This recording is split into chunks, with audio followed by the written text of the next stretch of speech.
जय हिंद। आप सभी स्टूडेंट को स्वागत है आप सभी छात्रों का आज की क्लास में।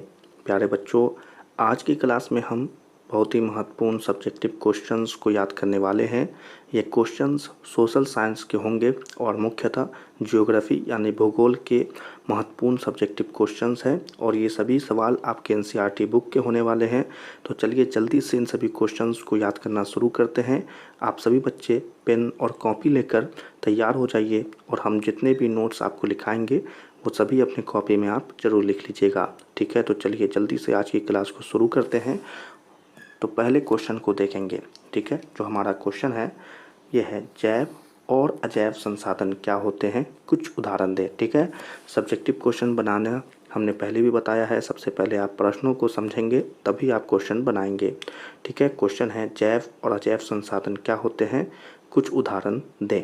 ठीक है, तो चलिए जल्दी से इसके नीचे आप सबसे पहले उत्तर लिखेंगे। सबसे पहले आपको यह क्वेश्चन नोट करना है, उसके नीचे आप उत्तर लिखेंगे और यहाँ पर उसके नोट्स लिखना शुरू कर देंगे। ठीक है, लिख लिए इतने सब चीज़। चलिए उत्तर और उसके नीचे वाले लाइन से लिखना शुरू करें। जैव संसाधन वे संसाधन होते हैं जिनकी प्राप्ति जीव मंडल से होती है। ठीक है, इतने नोट्स को जल्दी से लिखेंगे। जैव संसाधन वे संसाधन होते हैं जिनकी प्राप्ति जीव मंडल से होती है। ठीक है, जल्दी लिखिए। जैव संसाधन वे संसाधन होते हैं जिनकी प्राप्ति जीव मंडल से होती है। आगे लिखेंगे और जिनमें जीवन व्याप्त होता है। ठीक है, क्या लिखेंगे? और जिनमें जीवन व्याप्त होता है। ठीक है, और जिनमें जीवन व्याप्त होता है, लिख लिया। आगे लिखेंगे जैव संसाधन कहलाते हैं। ठीक है, तो ये सभी जैव संसाधन कहलाते हैं। लिखेंगे आगे कि ये सभी जैव संसाधन कहलाते हैं। ठीक है, उदाहरण देंगे सबसे पहले। ठीक है, हमने यहाँ पर नहीं लिखा है पर इन सभी बातों के बाद नीचे में आप उदाहरण लिखेंगे। ठीक है, इस प्रकार से। ठीक है, उदाहरण लिखेंगे और उसके नीचे से लिखना शुरू करेंगे। जैसे मनुष्य, वनस्पति जगत, प्राणी जगत, पशुधन तथा मत्स्य जीवन आदि। ठीक है, सबसे पहले उदाहरण लिखेंगे और उसके नीचे वाले इस लाइन से लिखेंगे जैसे मनुष्य, वनस्पति जगत, प्राणी जगत, पशुधन तथा मत्स्य जीवन आदि। ठीक है, लिख लिया। चलिए और दो लाइन छोड़े और नीचे लिखेंगे कि अजैव संसाधन किसे कहते हैं। ठीक है, तो लिखेंगे उसमें अजैव संसाधन वे सारे संसाधन होते हैं जो निर्जीव वस्तुओं से बने होते हैं। ठीक है, क्या लिखेंगे? अजैव संसाधन वे सारे संसाधन होते हैं जो निर्जीव वस्तुओं से बने होते हैं। ठीक है, ये सभी अजैव संसाधन कहलाते हैं। ठीक है, ये सभी अजैव संसाधन कहलाते हैं। जल्दी लिखें। अजैव संसाधन में क्या लिखेंगे? अजैव संसाधन वे सारे संसाधन होते हैं जो निर्जीव वस्तुओं से बने होते हैं। तो ये सभी अजैव संसाधन कहलाते हैं। ठीक है, एक लाइन नीचे से लिखेंगे जैसे चट्टानें और धातुएं तथा आदि। ठीक है, जैसे चट्टानें और धातुएं और आदि। ठीक है, लिख लिया। तो चलिए आज की क्लास में आप सभी के चैप्टर 1 के भूगोल के जो लघु उत्तरीय प्रश्न थे वो समाप्त होते हैं। आगे हमने कुछ बहुविकल्प प्रश्न जोड़े हैं, तो आप सभी बच्चे इन्हें भी जल्दी से देख लीजिए।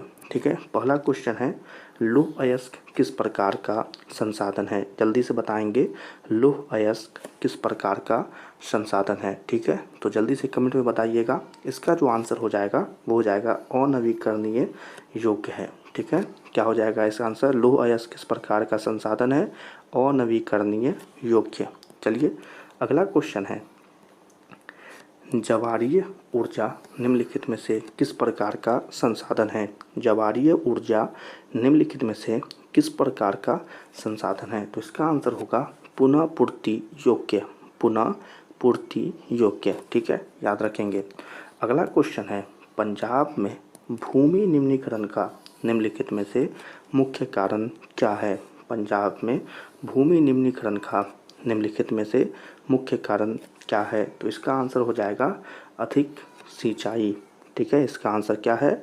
अधिक सिंचाई। ठीक है, याद रखना है। चलिए अगला क्वेश्चन है निम्नलिखित में से किस प्रांत में सीढ़ीदार या सोपानी खेती की जाती है। क्वेश्चन है निम्नलिखित में से किस प्रांत में सीढ़ीदार या सोपानी खेती की जाती है। तो इसका आंसर हो जाएगा उत्तरांचल में। ठीक है, किसमें?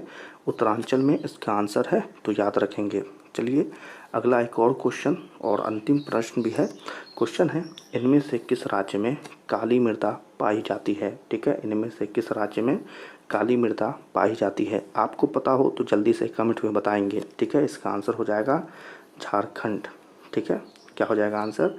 आंसर हो जाएगा झारखंड। तो चलिए इसी क्वेश्चन के साथ आज की क्लास को यहाँ पर समाप्त करते हैं। आप लघु उत्तरीय और बहुविकल्पीय प्रश्न जितने भी हमने बताए हैं इन सभी को जल्दी से अपने कॉपी में नोट भी करेंगे और इसे याद भी करेंगे, क्योंकि ये सभी एनसीईआरटी बुक के क्वेश्चंस हैं जो कि वीवीआई है। तो चलिए आज की क्लास को यहीं पर समाप्त करते हैं। आज की क्लास पसंद आई हो तो इस क्लास को लाइक कर दीजिएगा, और अभी तक हमारे चैनल को सब्सक्राइब नहीं किया है तो अपने मैट्रिक परीक्षा के और 2025 की मैट्रिक परीक्षा के लिए हमारे चैनल को सब्सक्राइब करके बेल आइकन को ऑल पर सेलेक्ट कर लें। आज की क्लास आपको कैसी लगी कमेंट में ज़रूर बताएं, और इस क्लास को अपने दोस्तों के साथ भी शेयर करें। सभी छात्रों से मिलेंगे अगली क्लास में, तब तक के लिए आप सभी छात्रों को जय हिंद।